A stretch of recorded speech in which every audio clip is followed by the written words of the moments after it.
gentlemen, may I have your attention, please?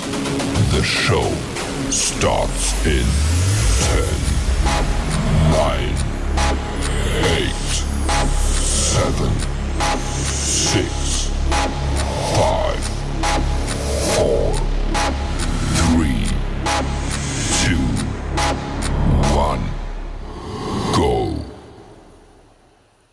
Hey everyone, this is your girl SC BookGal 843, and it is another Tuesday night. And it is freezing here in Charleston. Y'all, it's like, I want to say it's like maybe 45 degrees outside. Last night it was 29. Heat full blast, and I'm so cold. But I got a book tonight. It's going to warm you up. So get ready, y'all. I am so honored to have this guest with me tonight. So y'all know I'm a cover girl, but there's something about a black and white book cover. I'm not saying that it's like black and white outline, but the essence of I'll let y'all see for yourself. I'm sorry, I'm a cover girl. If your cover draws me in, that is it. I'm pretty sure that she said that I'm her first podcast, and I am so honored to have her. So tonight we are going to bring up Miss Queasia Little. Come on up, girly. Come on up. Hey, Hey, how are you? good. That's good. That's good. Welcome to SC Book Gals and Friends, and we are so honored to have you here tonight. Thank you for having me. I'm so excited. So before we go any further, you got to tell us a little bit about yourself. Okay, so my name is Quasia. I'm from Bridgeport, Connecticut. I've been writing urban fiction for about 6 years now.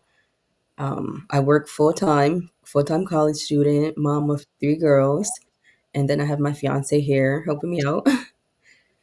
Yeah, just been like I said, writing stories, bringing relatable stories to life, and seeing like sometimes I'll add like a little bit of myself into the character. So you read about some of my like mishaps as as a teenager. Okay, cool. You have three girls. How Yeah. do you do it? Oh Lord. Well, the oldest is very helpful. Okay. She's gonna be 12, and then I have my middle child who's gonna be 9, December 13th, and then I have my little one Cameron. She's we call her Sunshine, but she's like a tornado. She runs through this house. It's her world. We're just living in it. So she keeps me busy, but like they're pretty good girls. So you're a full-time student. You also said you work, correct? Yep, 40 hours. And you're a mom, and you have your beautiful fiance. How in the world do you find time to write? I'm always just like, so I work at home, so my laptop's here, or like sometimes I'll have my phone and just taking notes, and wherever I'm at, I'm in a car writing and just trying to get it done like whenever like something pops into my head, like I have to write it down or I'll forget it. Are you like other authors and they have their characters like talking them in the head?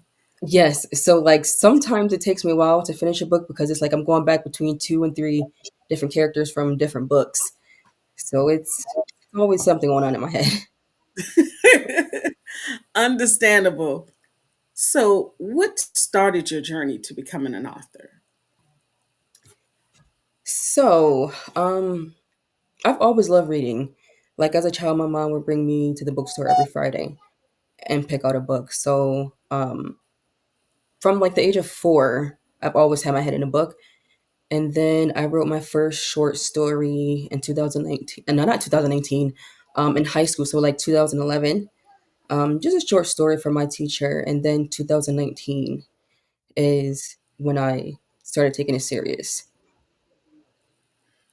Okay, so let's see. As a young child, what would you say was one of your favorite books? I would say maybe like Junie B. Jones, like one of those. Like I've read so much books, like I can't like pick a favorite. But I want to say like I started reading urban fiction when I was like 10, 11. So I started like with Ride With Me. I think that's by Joy Deja King. It was like I remember that one. it was like Remember that? towards younger, like a younger generation. So I started off with that, and then I just went straight to like Keisha Irvin, Guns N' Roses, and Torn. Oh, so you were in that Triple Crown area, Yes, yeah, huh? yeah. My godmother had like a whole library, so I've been sneaking in her stacks of books. Okay, I see it. I see it. I remember one of my favorite children's book. Well, I have two, and I still read them. Well, I used to read them to my kids. Was the monster in the back of the book, and then it was the five Chinese brothers. See, I Yeah, never I heard of was this. I was weird, but when I started working at the library, Triple Crown is where it started. Yeah, Um, uh, it was had a conversation with a lady, and she was looking for the book B, and I thought she was calling me that, but that was the title of the book. So we had a little interruption. exactly. So yeah, we were going back and forth. I had to tell my manager, I needed to get this one, and she explained it to me. So, what caught your eye? Is it the fact that African Americans were writing, or the fact that, oh God, they actually put this in books? What made you go in that direction? I think that's noticing the different genres of books. So it's not just reading, like the Babysitter's Club or something like that. This is reading about stuff that, I'm growing up in this, not so much of the, like the drama of it, but this is like, I grew up in an urban area. So this is what I hear. So I want to read about it. So that's what kind of drew me to the genre and stuff. Totally understand. So, you said you started when we were talking off stage. You said you started writing, or you started writing this one in 2021 during that COVID period. I start to notice that there's a lot of books that were either created, thought about, published during that COVID era. Yeah. So I've always wanted to ask authors, how did COVID affect your writing? Was it, oh my God, I have all this time on my hand? Or, hey, I think I can write a good book if I put these thoughts on paper? I think it was more so of the time. So like when I first started writing, I was still working full time. And then I was working in a busy office. So from the time I clocked out, I was like working. And then I was still going to school like back then still. So during COVID, someone had led to do like a writing challenge. Let's see if we could do 10,000 words a day. So with me having all this time, um, I was writing 10,000 words a day. And then like earlier I mentioned that I released one book a month for 4 months straight. So that was all during COVID. Awesome. So, what is the biggest challenge of being an author? I think it's the writer's block because sometimes I can just sit and write for hours. But like if I'm like going through something in life, then it's like I kind of like I'm burnt out and I can't write.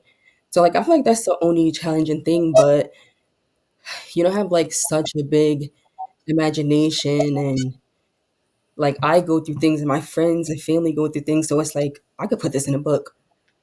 And it's like I don't know, I could write for like, and when I'm in a good mood and everything's going good, I could write for hours.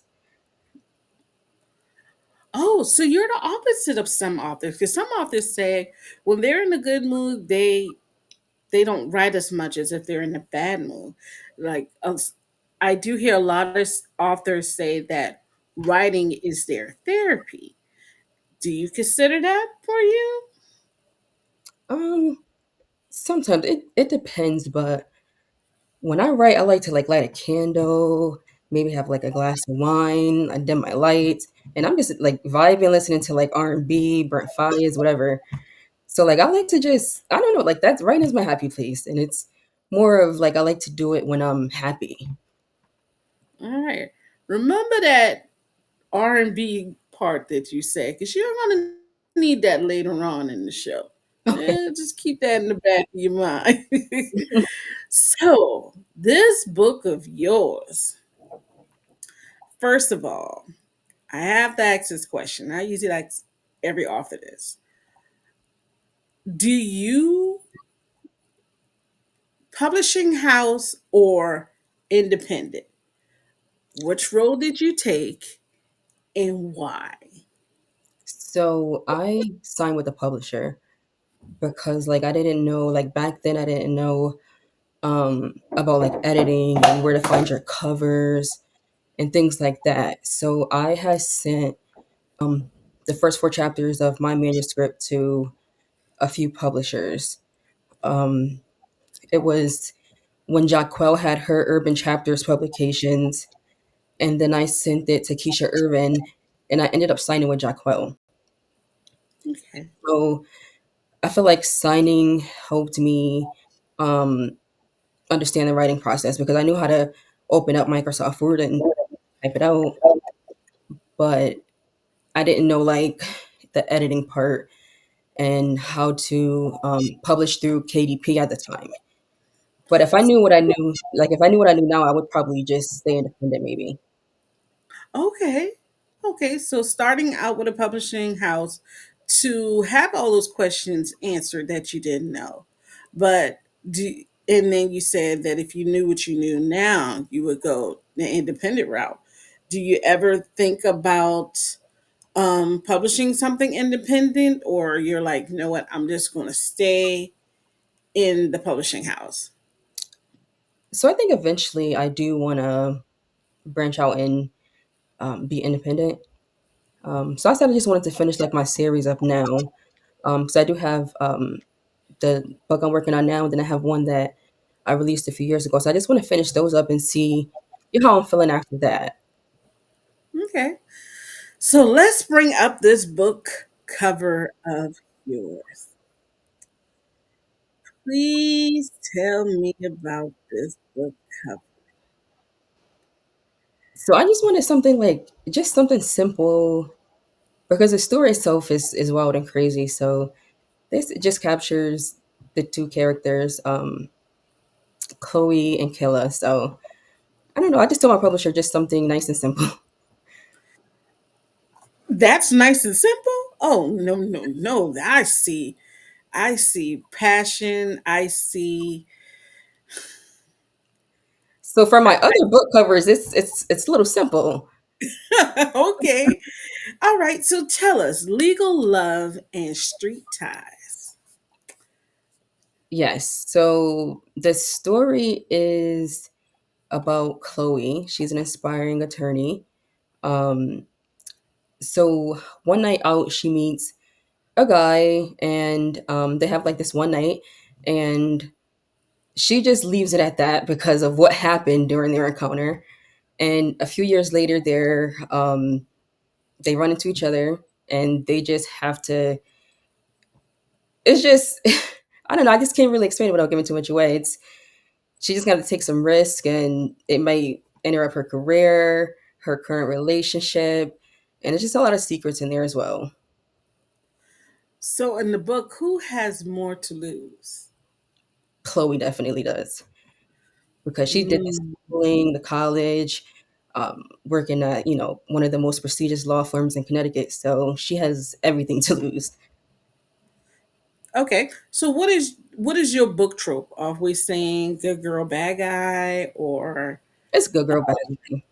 good girl, bad guy? So why he got to be a bad guy? Oh, tattoos and stuff. And Back when I was writing the story, that's just where like my head was at. I was listening to like this mixtape. I'm like, I want to write a book about that, something different than what I wrote before. Because I think before this, I wrote like more of like a romance. It has something to do with like domestic violence and the LGBT. So I just wanted to do something like a little different this time. Okay, so you don't want to be placed in the box and known as I only write this type of trope. Do you like the fact of branching out and trying other different subject matters? Yeah, just like I have another book. It's called The Fatal Life of Lux. It's like a female assassin. So like I just do all different types of stories. Ooh, I like that. A female assassin. Yeah. Okay, okay. So if I saw your book on the shelf and it was screaming at me to pick it up, what would it be screaming? If you want to read about secrets and betrayal, just read this. Like that's just what the book gives. It's just I don't know, like I send the book to my best friend. And so she's reading it like, oh, I can't believe you did this, or I don't know, it's just a good book. It's just different than anything that I ever written. I'm so excited about it. So you got a lot of twists and turns in it. So, Yes, a lot. oh, she said yes.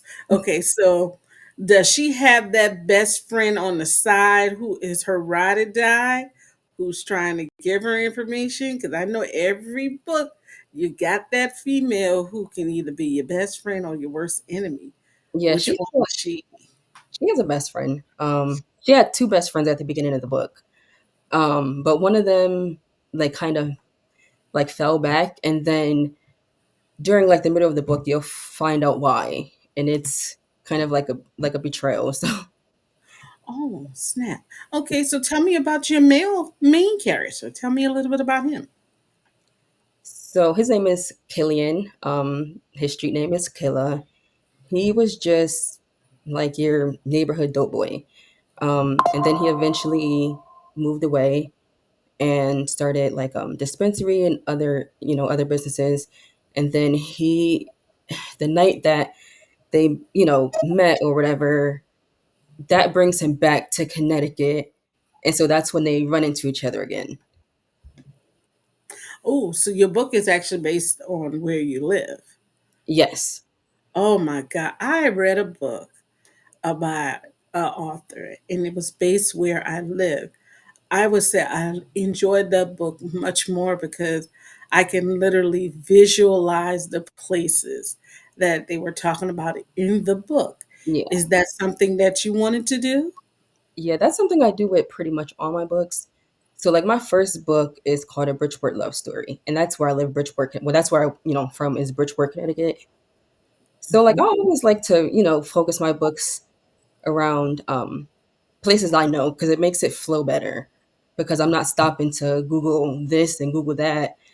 And then like I noticed too, like with the readers, if you um, write a book somewhere and if it's not like the lingo that they use and they're from there, it's like, oh, I don't, it doesn't really make sense. So that's why I just write what I know. All right, I see it. I see it. So, who would you say is your biggest fan? Who is your, no, I wouldn't say fan. Who's your biggest cheerleader? Shout out your biggest cheerleader. So I would say my biggest cheerleader would be my best friend Patrice, because like it could be 3 o'clock in the morning. I'm like sending her voice notes like, oh my god, I can't believe I'm gonna write that this character did this. And she'll respond right back. So like she's through every step of the way. It's definitely my best friend. Okay, so let me clarify, y'all. It is not me. Okay, I'm just honored. Her name is Patrice, but it's not me. So, remember, I told you we had some fun questions we were going to talk about? Yes, And remember, I told you, remember that 80s, that little R&B theme that we were talking about? I do. Well, here it comes, sweetheart. All right, so we are reading your book, and the radio is playing. What 90s R&B song would be the would be would be on the playlist of your book? A 90s song. a 90s R&B song, which would be the title track. That's the word I want to use. Would be the title track of the book Legal Love and Street Ties. 90s. I would have to say Unbreak My Heart, something like that, because it's just a lot of by Tony Braxton. She hitting it with the Tony. Now that's a strong song. You know, we've been singing that when we've been young and ain't even know what a true heartbreak been. Yes, so that's Oh, definitely that. oh Lord, that's strong right there. Okay, great. So now that song is on the radio. I have your book in my hand. Y'all know the candle sales this past weekend. She said she would like candle and a glass of wine. Now I don't drink wine like I used to, but I can burn a candle. So what candle flavor or scent would be for your book? Fun fact, I make my own candles too, so Girl. it would be like a cashmere, like a vanilla cashmere, something nice and warm. Okay, so why would we have that one? Why what part of your book makes that candle the perfect one? It's just like I don't know, the smell was just like so natural and like relaxing. I just think like that book is I don't know, it's just I don't know, that's just like the flame like the scent that I would burn playing like writing that book or reading the book. Well, someone said that's a perfect song. I can't wait until you release this book. It is so good. Patrice, that's Patrice right there. Hi, Patrice, girl. Okay, Patrice, we might have to do a book discussion on the book, girl. Matter of fact, when does the book come out? So I'm just working on the ending now, so probably December, the beginning of December. The, the beginning of December? Yeah, I'm hoping for like I'm trying to get it off to the editor this weekend, so it could be any time before then. Okay. If it's December 5th, it would be beautiful. Okay, It's my birthday, but it'll be beautiful. So we got the vanilla cashmere candle, Unbreak My Heart, Tony Braxton. Guess what? I took your book, I call Lifetime. They say, you know what? We love this book. We want to turn it into a little mini series, okay? Who would play Killer? And they have to be a 90s rap artist. Who would play him and why would they be the one? I would have to say like Method Man or something. Oh, Lord, she That's said just I don't know. That's what he gives like light skin, tatted. Like that's just him. I could picture him. Yeah, I could picture that. Method Man. Lord, y'all know me. I love me some method man, method man. Yeah, Okay, well, guess what? We got to have that leading lady. Let's make her a 2000 R&B artist. Who would she be and why? I would say maybe Kelly Rowland. So she's 90s 2000s, but I like just like the because Chloe she's like a nice like chocolate petite like that's just I can picture Kelly Rowland playing her. That would be an interesting mix. Kelly Rowland and Method Man, and I could see Bad Boy meets Good. I can see that. Yeah, that's You did that. That I like that. So guess what? Lifetime said, you know what? This went through the roof. So now we're going to give a chance and do a biopic on you. Who would you give the honor of playing you? And this can be anyone. And why did you give them that honor? I would probably say And it doesn't have to be a star, it could be a family member, it could be a friend, old school teacher. Hey, it could even be one of the kids. Then I would probably have to say my daughter Gabby. That's mini me right there.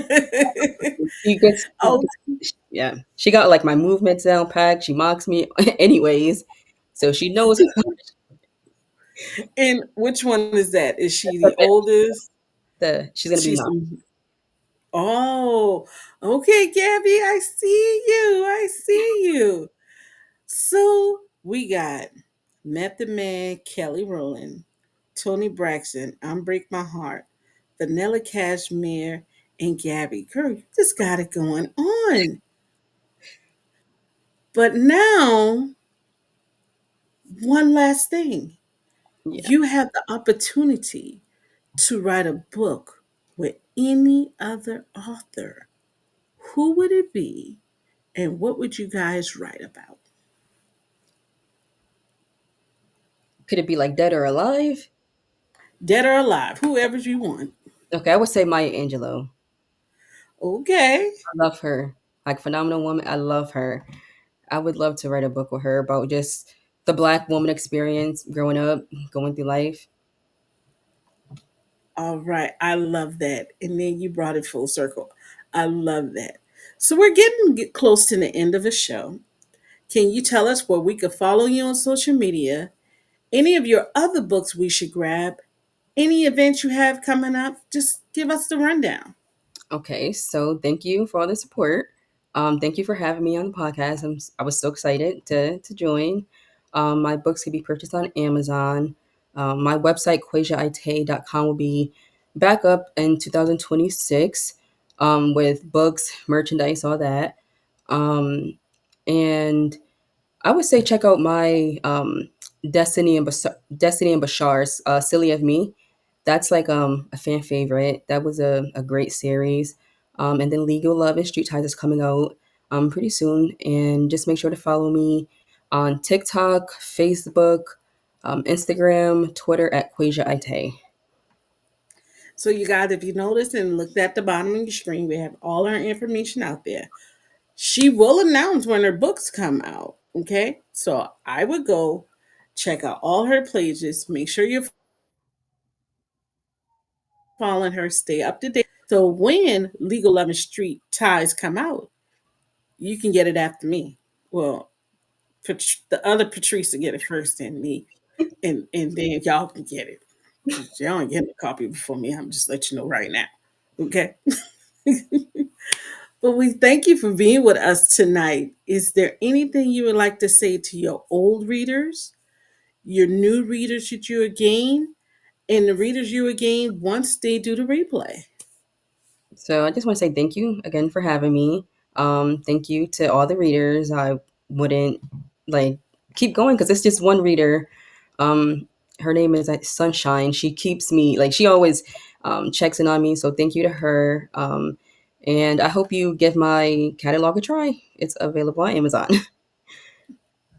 Well, we thank you for being with us tonight. You guys should go grab Street Love.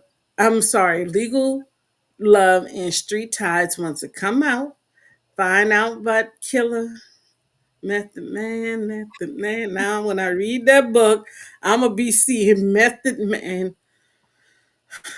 Yeah, that's be a good reason to read the book. You know what I'm saying? But thank you for being with us tonight, you guys. It is another Tuesday night in the books, and I will be back with another author. Remember, November 15th, get your nominations in for the 2026 Aspiring Authors SC BookGal Awards. Remember, from November 15th until December, I want to say 15th, you can nominate authors. The form will go live on November 15th. Again, we thank Ms. Little for being with us tonight and telling us about her book, Legal Love and Street Ties. Remember, you guys, there is no such thing as an old book because not everybody has read every book. See you next Tuesday, you guys. Bye.